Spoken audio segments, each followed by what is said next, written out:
Hey everybody, stop talking in the studio. Welcome to another episode of McMillan and Morrow. I'm Dr. Sean McMillan. This is my co-host, Rich Morrow. What up, what up? And here we are, back with the sublime, the ridiculous, the wise, the mundane, all of it coming to you into your very homes and your lives. And we move around the world to see what people are doing. Stories from everywhere and from everyone. And hopefully along the way we'll learn a few things. Hopefully. Okay, Rich.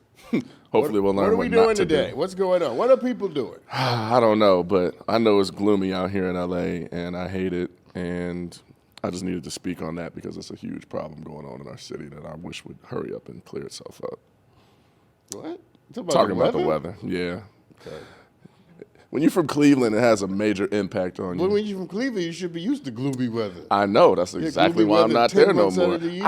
And that's a common misconception for people. Just because you're from somewhere with terrible weather, people assume you want to experience terrible weather your whole life or something. No, that's not the assumption. The assumption is that this is not a radically new experience, so this exaggerated reaction is unwarranted. It's definitely not exaggerated. I hate it. Anyway, first story. You ready, Doc? So we're not starting off in LA today. We're going to start off in England, actually. Sorry. Merry old England. Merry old England.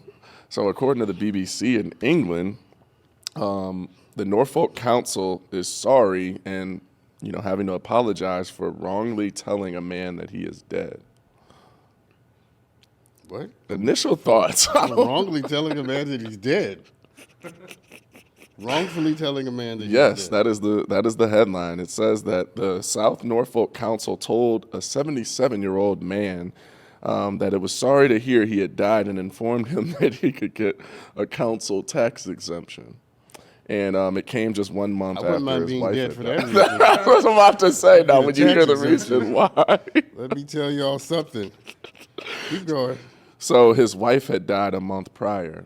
And they were married for 54 years, and it sounds like they almost assumed that they passed together. He died too, huh? Yeah, it's like if she's gone, he probably is too. And he said, I've been, up there to give them a letter. I'd hand-delivered it to the council telling them, do I look dead to you? And in his letter, he wrote, I have today received an ill-informed letter from you telling me that I've passed away.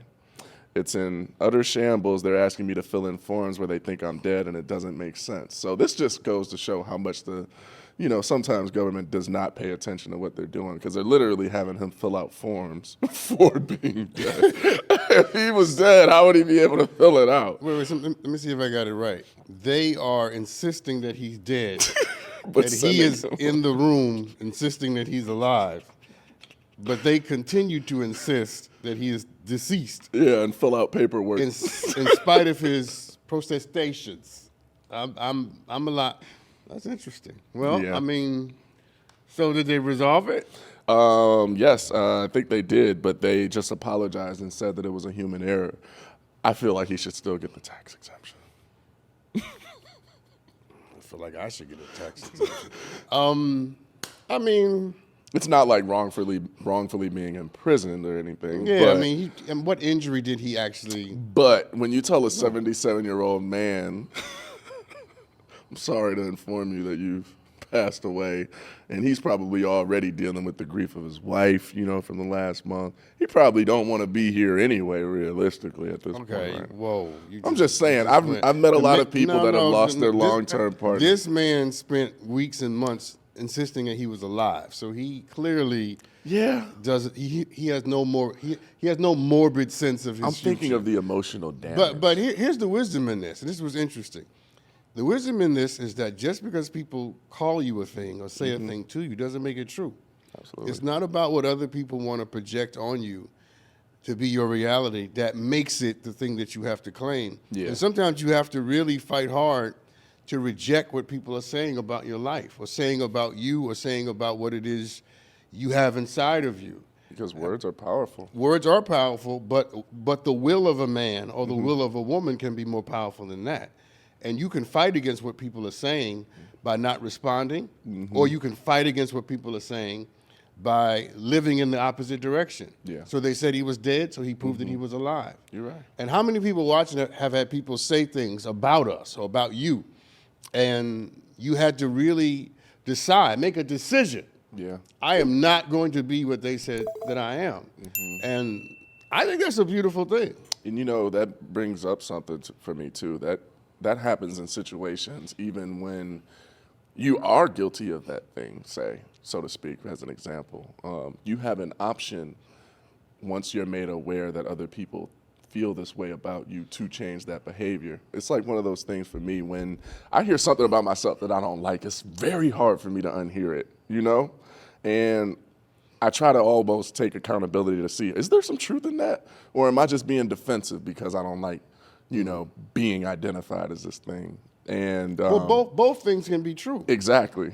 I mean, it can be the case that some of it is true. And it can also be the case that a lot of it is not. Exactly. When I hear things people say about me that I don't like, it exists in my universe for 29 seconds. And after that? And then after that, I've moved on. I hear you. You know me. I do. That's why that's so funny hearing you say it. But like you, I consider Yeah. the veracity of the statement because that's what it means to be intelligent. To be intelligent means that you don't dismiss things offhanded without any consideration. Any consideration at all. You run it past your mind. You hear that, people? You run Say it that past one more your time. mind. I think we might need to rewind that I don't know what part. About it does intelligence. That's a side of being intelligent. Yeah, it is. A lot of people don't take the time to sit and think about, things that people, are trying to sometimes educate them on because they're so caught up in whatever bubble that they're in. But it's like, man, it's not a knock on you. It doesn't make you dumb. It's not, making you guilty of anything. It's actually the really intelligent thing to do in that situation is to sit and actually think about it for a second. Doesn't have to be longer than 29 seconds, but having that moment of That's all it gets from me. consideration. So if people say that you're dead, or people say that you're a liar, or people say that you're no good, what we're saying is consider the possibility Where it came from. that there might be some veracity to the claim. Yeah. Some parts of you may be dead. Some days you are nothing but a liar, lying to yourself most of all. But Yeah. then do what the guy did, and that is to say, fight to make sure that who you really are and what your real situation is has a chance to speak for itself. Because if you let other people tell you who you are, That's what you're going to end up being.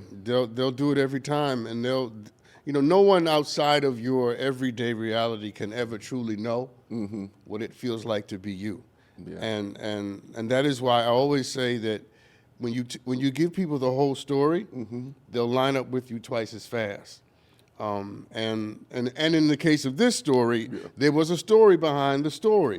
Because you were going in that direction, and I stopped you. The wife died. He's already dealing with grief. Yeah. But what he decided to do was to make the claim that I'm still here, and I'm not ready to die, and I'm not ready to give up on life. And everybody watching and everybody in this room, we all every day have to make that declaration. Fight for our existence. I'm not ready to die. Yeah. I'm not ready to die. I embrace life. I'm glad I woke up. Yeah. Huh? Yeah. I may have to cry before the day is over, but it's good to be alive. Yes, love you. It's good to be free. Yeah. And it's good to be you. Amen. That was a word right there. Are we clapping? Insert the claps. Aaron, like you're not that one. clapping. If I don't We see like clapping that over word. there, you're going to get a shoe tossed at you with your nice jacket on. Aaron's got a nice jacket on, doesn't he? You do. Aaron got a real nice jacket. I'm going to have to find out where That he boy got knows that some from. fashion. Fashion. Hey, hold on. What size is that jacket? No. It's my size. No, Aaron's smaller than you. Is he? Aaron look kind of tall. I couldn't get my thigh in that jacket. Okay, people, let's keep going. But yeah, no, just to bring that home, though, I think a lot of people can understand and learn from, something that seems like a silly story, but is very reminiscent of how a lot of people handle just criticism in general. And, being able to learn from even, the negative criticism, I think would take people a long way because you always have the option to throw it away. You don't have to take everything everybody says, to heart. You can take that with a grain of salt and, throw it away if it's something that you feel, strongly about yourself is not the truth or your truth. There's only one true. What the hell are you talking about? I'm talking about when people are criticizing each other on different topics and people take that negative criticism and take it on as their identity. And, you know, you don't have to do that, like you were saying, because you can take that time to, you know, acknowledge the fact that, you know, I'm going to fight for what I feel like, you know, I truly believe in myself and about myself, as opposed to what the rest of the world is telling me, you know?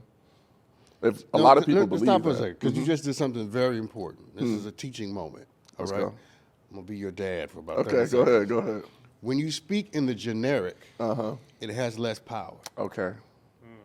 Okay. When you speak in the first person, you totally had my attention. Okay, so I should reference myself as an example. There's more power in the story than in the objective idea. Okay. Okay? That makes sense. Yeah, no, and that, but I'm saying to you, forget the TV show. I know, I'm talking, it makes sense for me. I'm saying to you, that is where your power is. Okay. When you're in conversation with someone and you bring it down to the I and the me, you own it. Yeah. When you're up here 50,000 feet, you're above it. Yeah. I got that. That makes sense. It's like being in it with somebody and experiencing something with someone as opposed to observing and just being on the outside looking in. Like, we're in this together. I got you. I tried. I wanted to ask you before we go on to the next story, what would you have done if somebody called you and tried to tell you that you were dead? How would you verify your... Depends on who it was. You might pretend to be. in some situations, I don't mind. You're going to play dead on the phone. You just stop talking and act like you never answered the phone. I'm going to act like I'm the voicemail. Just keep on talking in the monotone, and there you go. We're very sorry to inform you that Sean has gone home to be with the Lord. Don't let it be a bill collector. I'm definitely dead. Call my sons. Let them pay for this bill. Oh man, that's good. We might be on this. But we are in this sense. There are people to whom I am already dead. There are people for whom I no longer exist. Yeah.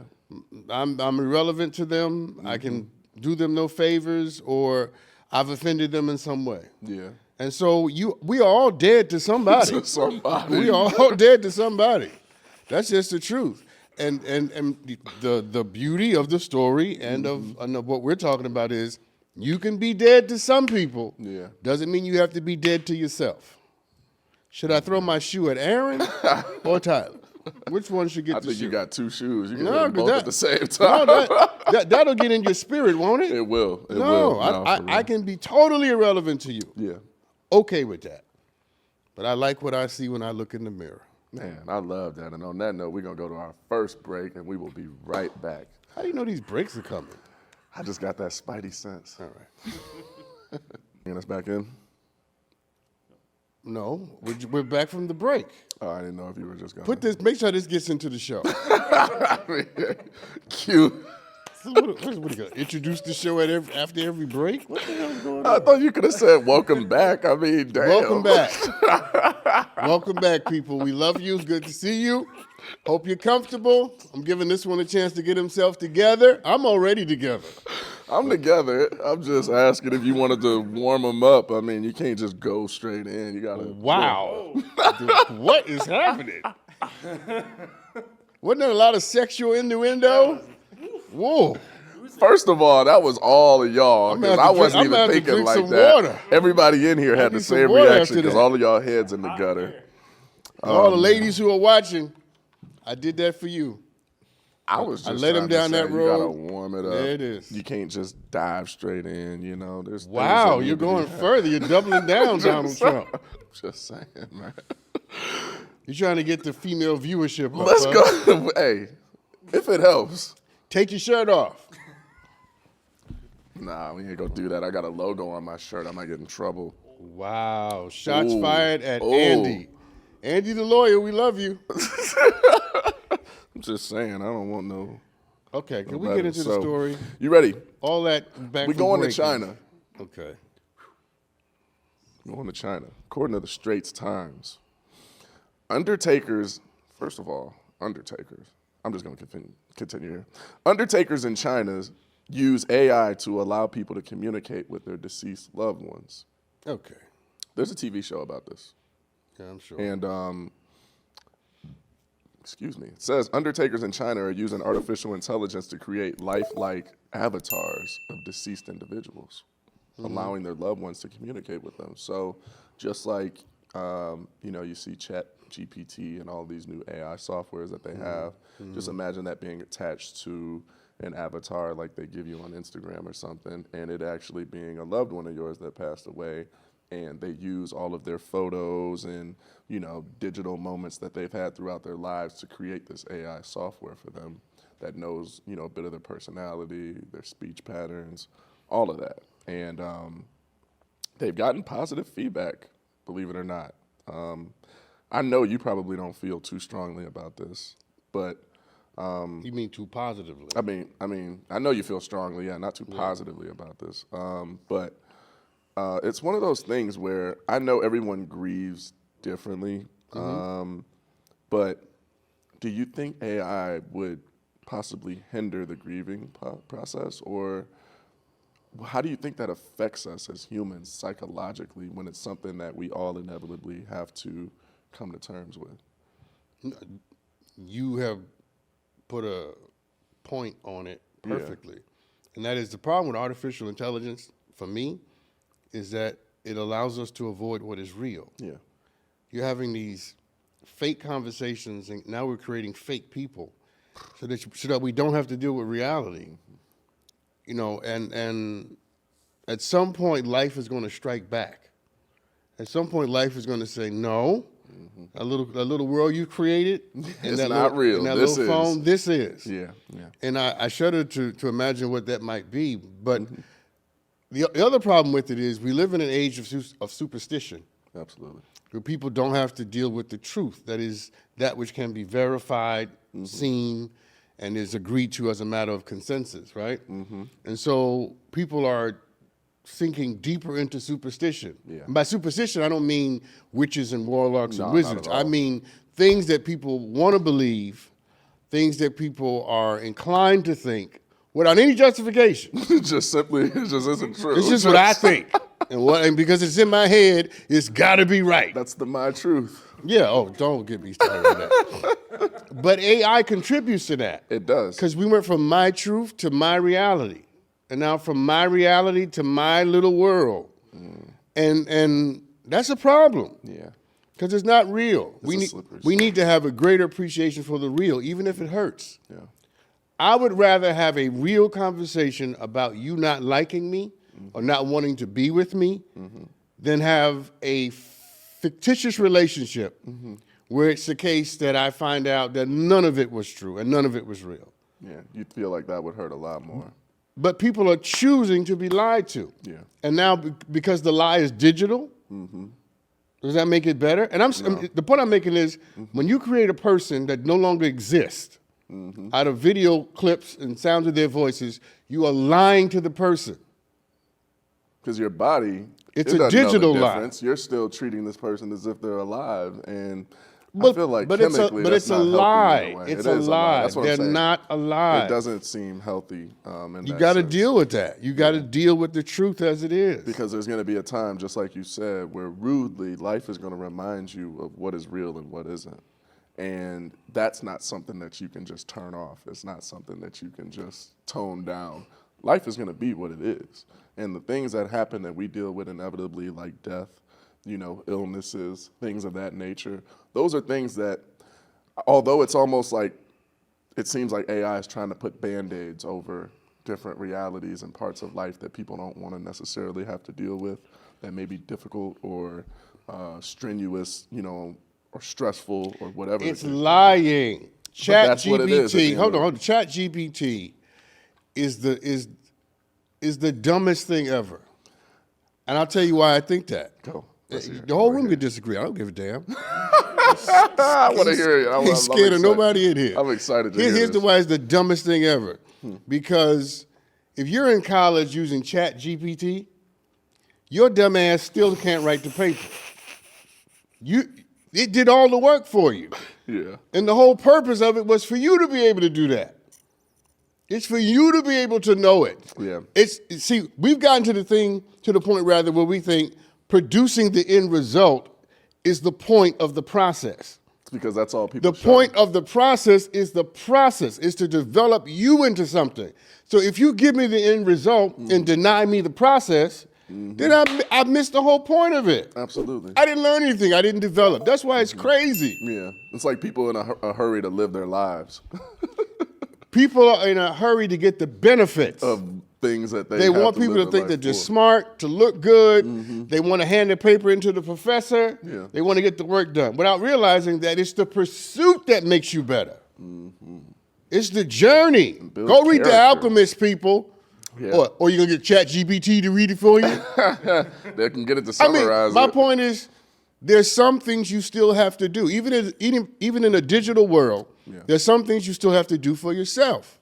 You can't get some analog. Is that what it is? I don't know what the hell you call it. You can't get whatever it is to do this AI. You can't get it to do it for you. You got to do it yourself. Yeah. ChatGPT, write me a letter. Why can't you write the letter, you dummy? Some people are using it though for, time, management situations. They can get tasks done faster. I don't think it's a bad thing when you've actually developed and learned a skill and you're not using it to replace your knowledge of it, but instead be able to build on what you already know. I don't see that personally as being a problem. Yeah, but here's the problem with that. Here's the problem with that. And I agree with that on a certain level. Human beings are not going to stop. No, they're not. They don't take it as far as that's the problem. We're going to go too far with We take everything too far. We're going to go too far, and then we're going to end up being the victims of our own craziness. So let me just say, I told you so.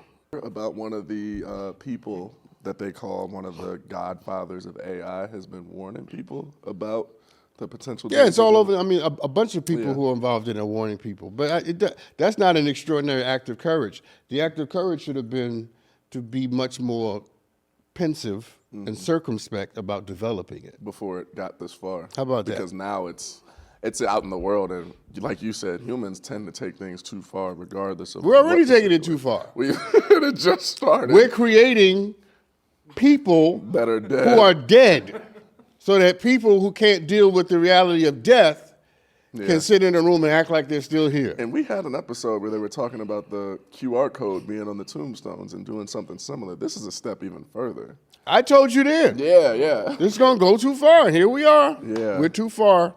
My mom died in 2015. Here's a woman that took me out of a garbage can. Loved me when I was abandoned as a baby. The only mother I've ever known. She died in 2015. She died at 97 years old. All right? Wow. I would love to talk to her again. Yeah. I mean, she was witty, wise, snappy. I'm a lot like her. I can imagine. I was gonna say I'm a lot like her. It would be great to talk to her, to sit in the room and listen to her laugh. She had a big laugh. She was a big presence. Okay. All right? I love that. Here was a woman that came up from South Carolina to live in New York by herself, bought a home in a white community. I'm telling you, was a seamstress. In South Carolina, too. That's had a different than 6th grade education. And our lights were never cut off. I was never homeless, never missed a meal. With a 6th grade education. It would be great to talk to her. Yeah. But I have to live in the reality that my mom is dead and that death is real. Yeah. Now, if you're a person of faith, you believe that maybe one day you'll reconnect and in wherever place there is that people reconnect. If you don't believe that, that's fine too. My point is, I'm not going to go to the computer or my phone and have a fictitious conversation with my mom. Just to make yourself feel better. Just to make myself feel better about something that I know I cannot change. Why can't human beings accept the limits of being a human being? We have up until now. Well, it's not that we've accepted it. We've been trying to find ways not to accept it, it sounds like, and we're starting to find them. But I think it's wild to me that we feel as a human race that we can't handle so much when life is easier than it's ever been. Well, and even as, I'm 31 years old, even for me, I have a lot of people that are older than me, a lot of people that are younger than me that, I can learn from at this age, I feel like. And one of the differences that I notice is that as life gets easier, we still as humans find a way to still make it tougher on ourselves. So there's all these tools that we have that we, hadn't had prior as far as technology and the way, we found ways to make things easier for ourselves. But somehow we as humans have a tendency to find ways to make it tougher still. Once we get that, new level of advancement, it's like, okay, we're gonna drag these other sets of, human issues to this to make it even tougher. And to me, it's like, I don't know where it stops. It just keeps on, like, no matter how advanced technology. Think about this, like 50 years from now, there's things, or 50 years ago, there were things that people never in their lives imagined would be possible, that are possible today. And back then, in their eyes, they would have imagined that a lot of these issues that we have would be solved due to these advancements. And majority of the things that we're dealing with now, we've been dealing with for a long time as humans, all around. And that's in every field, if you ask me, mentally, physically, spiritually. I just don't understand it. It's like we're our own worst enemies all the time. I like pizza, so. Yeah, and you like pizza. My response to that is, at a certain point. It's exhausting. To Well, me. no, I wouldn't say it's exhausting. At a certain point, you can run your mind around that circle and miss out on your actual life. Yeah. So that's why my response was, man, I like pizza. Yeah. I can't figure out what all human beings are doing. I don't have special knowledge about that. But what I do know is that it's we die. Yeah. And before we die, we should probably live. And the price we pay for love is grief. And the way that you know that the love was real is that the grief is profound. And avoiding that is a denial of the truth of the love. So, in other words, you're saying you can't expect to experience the greatest of loves in life without knowing what the greatest griefs can feel like as well. Yeah. Or else you're never going to appreciate it. Yeah, we're human. Exactly. Coming from the Latin humando, which means the burying ones, the dying ones. I remember you teaching me that. So that's what it is. All right, I'm done with this. You're done with that story. Yeah. All right. Aaron, tell me what you think about this. I know you are not on TikTok. Everybody on TikTok of a certain age, in their 20s, early 30s, all talk the same. Because they all looking at the same. It's like, what's up, gang? What's up, slime? You feel me? You feel me? You feel me? They all talk for real, the same for real. way. You know? They all talking cliches. Yeah. So I was talking to someone, and we had a conversation. Yeah. And we're on the phone. And this guy's talking to me in cliches. Yeah. So I said, I have no idea what the hell you're talking about. You feel me? Even if you did, you was going to act I was like, no, I did. do not feel you, sir. I don't know. I need you to explain. He said, for real. You For like, real, for for fake, real. for fake. I was like, I don't know what? what you're talking about. Say less. What? Please talk like that to me from now on. Say less. Please talk like that to me. I was like, that's how me and all my friends talk to each other half of the time too. But it's like, it's modern day slang. That's all it is. Just like, people used to say homie, back in the day. I don't know what they said when you was growing up. But wow. I'm just saying. Wow. You and your cronies. That's My cronies. We never use the term crony, you schmuck. How about that? Y'all use knucklehead and No, we didn't use knucklehead. Like yes, they did. I guarantee you was called a knucklehead when you were younger at some point.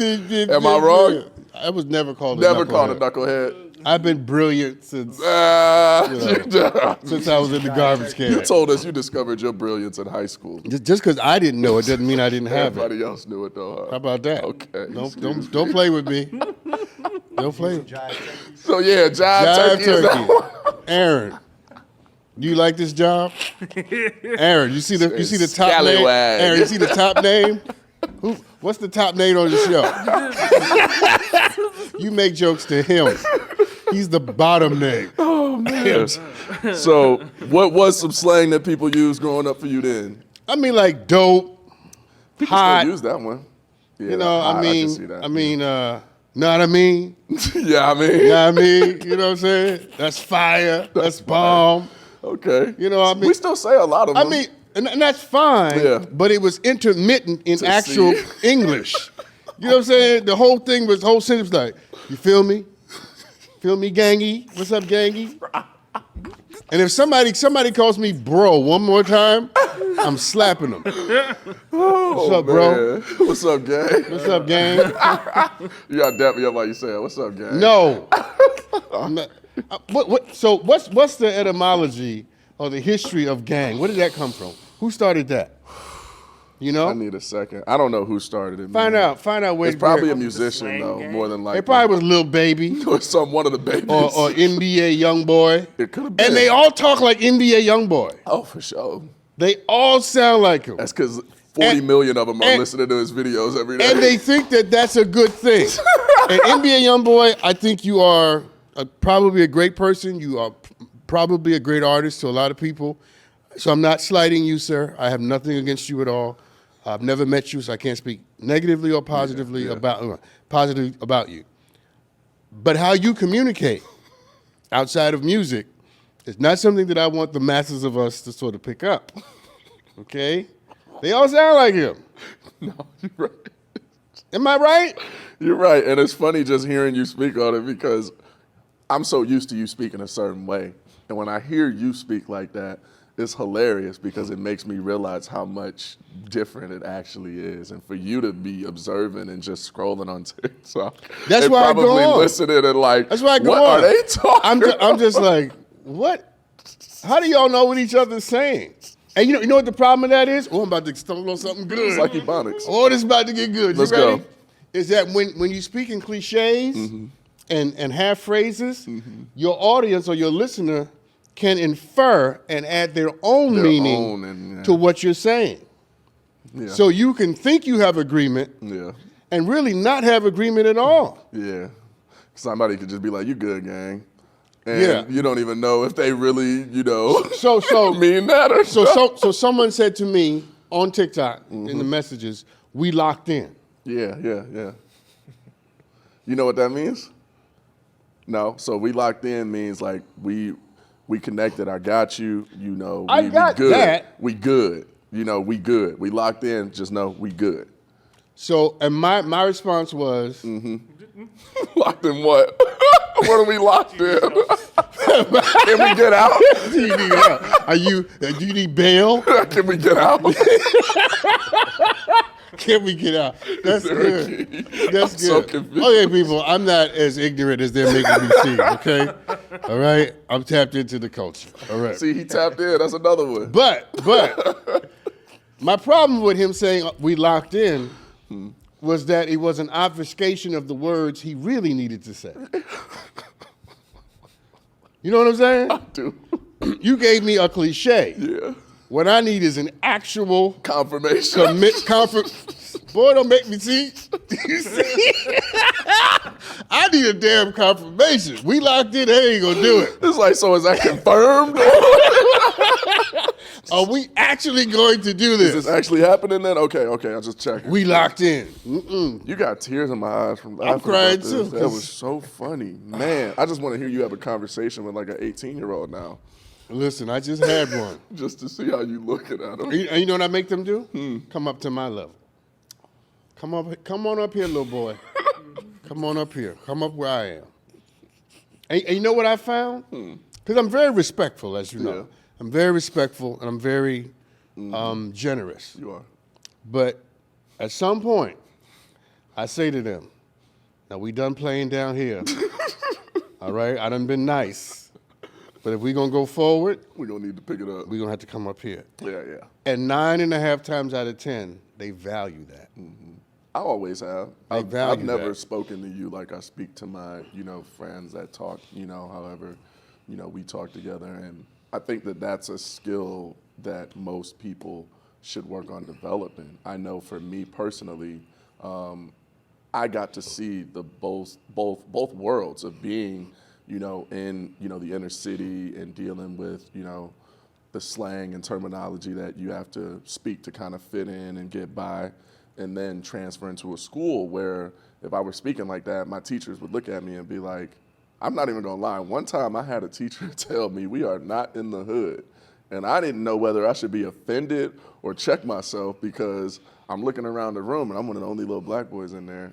And I realized what I had said definitely was not up to the level of intelligence that I know I'm capable of. Just stop for a second. Just hold that thought. Yeah. Because you said something that I want to correlate. See, what I'm saying isn't, I am not making the claim that because the language is colloquial and, let's say, urban or ghetto. It ain't even got nothing to do with urban. Finish my Yeah, thought. I got you. That's a problem. What I'm saying is, when you speak in cliches, you miss the opportunity for meaning and clarity. You're right. That's all I'm saying. I get that. I'm not denigrating the language. Yeah, I know. I'm saying the language is problematic when it's time for agreement, certainty, clarity. Because we assume things that two parties may not be actually agreeing to. And sometimes you have to, here's my point. Sometimes you have to be willing to employ more words. Sometimes the presence of more words will give you greater benefits later on. Better more than ever now because everybody is constantly finding shortcuts to say different things. And that's the problem. Yeah. So I'm not saying what the teacher was saying. Yeah. You know, we're not in the hood. I was like, I didn't know what to think at the time. I'm not saying that at all. I'm saying because I can speak Negro too. You know what I'm saying? Don't let the Harvard thing fool you. Make me mad and watch what happens. It'll come out, Listen, you'll know I'm from New York. Real quick. Yeah. So no, and we all that's fine. But I'm saying when you having conversations with people you care about, or you're trying to get something done, the fewer words may not be the best option. Yeah. More words may bless you. And naturally, we're gonna fill in the blanks when we don't have the answer.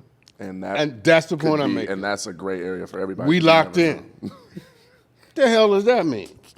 Are you agreeing or not? I want to hear you say, I agree. Not some cliche that could apply to pizza and everything else. Yeah. Yeah, no, I agree with that. Aaron, does that make sense? That makes sense, right? Definitely. There's a time and a place for all of it. Yeah, man. In text messages with your friends, talking about something casual, If you're talking about something with someone where it's something either they care about or something you care about and you want to make sure that you guys are transparent about what's going on, you should be very clear in your words. And that's why you can't just live in that space of speaking to everybody like that. You know what I mean? Like, that was what I was kind of touching at, though, was that I developed the understanding, though, of like, okay, you got to know how to be able to speak to different people and understand. And that's why communication is so important. I was a communication major, and I never in a million years would have thought that major would be as important in my life as it is. I almost wish everybody mandatory had to take communications in college, because a lot of the classes had to do with psychology and understanding, why speaking a certain way is so effective to people, also understanding the origin of different people and why they speak the way that they do, and then looking at the social impact on that and why the socialism of it has really played an impact on why people speak the way they do, and the best way to effectively communicate to get your messages across to different cultures and social classes that you may not naturally just know from growing up in your own. And when you're out in the world, that's what you're dealing with every day. You don't know who you're gonna come in contact with. You don't know who could give you an opportunity for something that could change your life. You don't know any of that before you step out of the door every day. But the ability to communicate with anyone grants you that possibility. You know what I mean? And it's opened like so many. Up my leg. Watch out. What the hell? Maybe I just gave you goosebumps. I was like, that was I'm profound. Sorry. The hairs on my leg. Crawling up my leg like, what the hell? But it was nothing, people. Keep going. But no, I was just saying that I think that that's a skill, though, that is completely undervalued by my generation, personally. The people that do value it, the ability to communicate with anyone effectively. Yes, stop. Because here's what I've learned from TikTok. That TikTok is teaching me a lot, people. A lot of people are learning from TikTok. I'm not gonna lie. But not in the way that you're learning from it. You're learning what not to do. Right. They're trying to get actual information. I know better. But what you just said is so important, because they're only preparing themselves to talk to each other. That's what I'm saying. And that's problematic. It's going to keep you there. Because the world is not made up of a bunch of 20-year-olds, who all live in a certain area. And most of the people that are really going to be able to make differences in your life, probably in the direction, if you plan on elevating your life, the more that you elevate, the less of that there's going to be. And to, like you said, get comfortable in that, it's like literally getting stuck in your comfort zone. And you got to be able to have conversations with people that are more intelligent than you, that have seen more than you, that have done more than you, if you want to be able to advance your own life. So you're only holding yourself back by constantly living in that space and not developing those other communicative skills. But here's the problem with the logic. Now, everything that you just said is true, and I affirm. But the problem with that very sound perspective that you have is that these kids are being rewarded for it. Yeah. That's the problem. So how do you argue that? Well, you argue it in this way. Just because people give you money for it, doesn't mean that you gotta. Doesn't mean that it's good for you. Yeah. People will pay you to destroy yourself. We see it every day. People will pay you to undermine your destiny and your future. Just because people pay you does not mean what you're doing is valid. That's another word I got from TikTok. Valid. You valid. I almost killed myself, but yes. You valid. Valid. Are you valid? First time I heard that, I was like, what? Then you had to hear it a couple more times and start to figure out I was the like, context. am I valid? What does that mean? Am I valid? Of course. Can you not see me? I am validly. We need a whole segment of you just saying all of the new terms and ciphering your meaning for what you think it means. I would love to play a game. Next episode, we might have to pull that out because that is gold to me. But, on a more serious note, that is, I think, something that, one, you can really, really tell is having a major impact, I feel like, on people in general. What is? Just taking shortcuts and trying to make everything easier and shorter. It's kind of like the last story we were talking about. Like, oh, yeah, because people are lazy. Yeah. People are lazy to an extent, but at the same time. No, we're all lazy. Yeah. I'm lazy too. There's things I don't feel like doing, but I understand as well as you. And they're all of us in here and all of us watching. We all understand that at some point, hard work is the thing that is required for greatness. And if you're going to be great, you've got to embrace a certain work ethic that's not, you don't get to skip it. Yeah. You got to do it. You're right. So are we done with this? We're done with that story, yeah. We didn't talk about it much. Yeah, I mean, I don't even remember what the hell It was the about story was. was that the AI one? Yeah, okay. I went into NBA Youngboy. We went into all kind of stuff. Shout out to NBA Youngboy. Shout out to NBA Youngboy, man. Listen, young man, keep doing what you do and do it better. Be a better version of yourself as much as you can, okay? You can do it. I'm not surprised you. Now, what's Chicago rap is called? What is got the drill rap? It's drill? Yeah, drill. Okay. Yeah. Which has to do more so with the beat. And so people are listening to the Chicago, the O Block people? They listen to them. Chief Keef was the originator. Right. And so that's where they're getting these terms from. And then the whole because I've heard, we might have to cut this out. I've heard people say on BD, which is very Chicago. Yeah. There's a gang in Chicago called the BDs. BDs. There's BDs and there's GDs. Yeah. And these people who are saying it with no affiliation, no nothing. They don't know what the hell a BD is. You got white kids saying it that ain't never been to Chicago. And I those of you know, I went to graduate school. I did my doctoral work in Chicago, University of Chicago. Or University of Chicago. Loyola. Come on now. I'm sorry. Get it right. You don't know almost. Loyola. My bad. That's how you get shot. Yeah, I know. I peeped. Come on, gang. My bad, gang. Come on, gangy. I know you from Chicago. On guard. On guard. We'll come back to that. But anyway, so I know, listen, I know. So it's just weird hearing people misappropriate and absorb rather things that they really don't know where it's coming from. Well, part of it is, rap and the community becoming a lot more mainstream than it's been. And more people that have never experienced any part of that life are seeing it on mainstream channels and things of that nature. And they're just adopting the slang because they're seeing people that make music they like saying it. And they don't know what it means. I don't give a damn what it means either, because to them, there's not going to be any consequences for saying it. Yeah, but you go to the wrong place and you say it, you will find out that. Yeah, but that to me is another indication of why we're even talking about this story with the AI. It's because, Is it because of how popular it is? No. How about you let me finish my thought? You're right. Go ahead. Go ahead. My bad, gang. He always, My bad, gang. Here we Listen, go. Here we go. he called me on the phone the other day and did the same thing on the phone. And I just went ballistic. Like, could you stop interrupting my sentence? When you get married, you are going to have so many problems. Yeah, I know. I'm trying to help you. Stop doing that to people. I'm sorry. You just did it again. I said sorry. I can't say sorry. Okay. Damn, see? You right. I ain't getting married. No, I'm sorry. Don't worry, ladies. She's getting married. All right. Back to what I was saying. It is problematic that people would uncritically assume a set of language patterns without thinking about whether or not that language reflects them. But when you're being rewarded for sounding like everybody else, and you're being rewarded for doing the same damn dance all over TikTok like everybody else, you get 1 million followers because you did the exact same thing that the other person did on the other page, it undermines the point of living. Yeah. The point of living is not to be an echo, it's to make an original sound.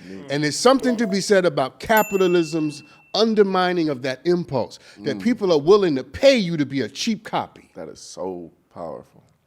So powerful. They're willing to pay you to sound like everybody else because this world knows that a truly original soul will change the world. Yeah, and to make it popular to believe that fitting in, is going to make you That's how you stand win. out is crazy. When has the herd ever saved the world? You're right. I almost don't even have anything to say about that. It's so powerful because it's so true. And there's any way that you look at that, that is the case. Because now I'm cool if I talk like you. Now I'm cool if I do that dance where you shake your hips.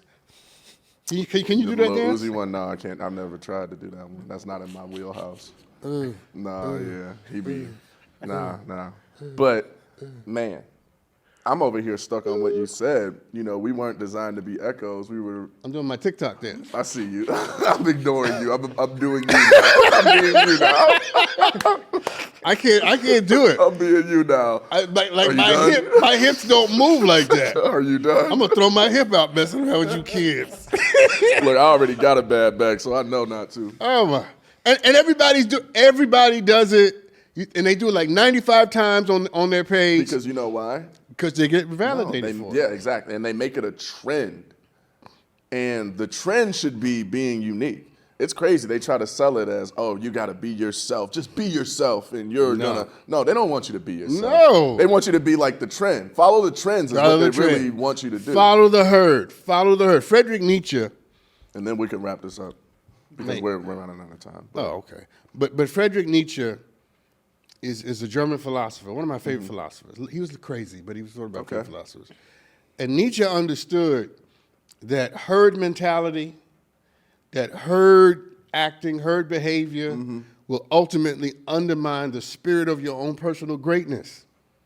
Like your own commitment to your personal greatness has to be, I don't do what everybody else does. Yeah. I don't talk like you, I don't think like you, because without the presence of the truly great individual, the culture doesn't move forward. At all. Martin Luther King didn't sound like everybody else. Nope. Malcolm didn't sound like everybody else. Fannie Lou Hamer, Ella Baker, It transcends. Bayard Rustin. Category. These are truly gifted individuals who said, I know what everybody thinks and sounds like, but I got to do this just a little bit different. Like, I got stuff to do. And without that, we have a whole generation that'll never be able to make a true contribution to the culture because they sound like everybody else. Too busy trying to be like each other. Now I can't even tell who's rapping. Yeah, because they all sound. They all sound alike. Yeah. I have to cut on Shazam. Yeah, just to find out who's singing this song. Yeah, because they all sound. My point is, and we can take a break. My point is, we need to ask ourselves as a culture, as a people, why is it the case that this world is rewarding us for sameness to the degree that it is? Somebody's benefiting from it. Somebody doesn't want there to be the rise of a truly great and remarkable individual. Why is that? Threatens power. And now we go to break. And on that note, Bring it home. That's it. well, we might as well bring it home because I think Oh, that's it? The we show's ran out of over? time for the, yeah, we got. Oh, I all thought we this was time. going to break, people. Yeah, no, the long break. Long break. We'll be back next We're week. going on a break for a week, y'all. We'll be back next week. We'll be back next week. Thank you for tuning in, and hope you had a good time. We always have a good time with you. Put your comments in the chat. Rich will read them. Yep, And he might even respond to a few of them. we might. Yes. All right, people. Be blessed. Be well. Be better. See you next time. Be you.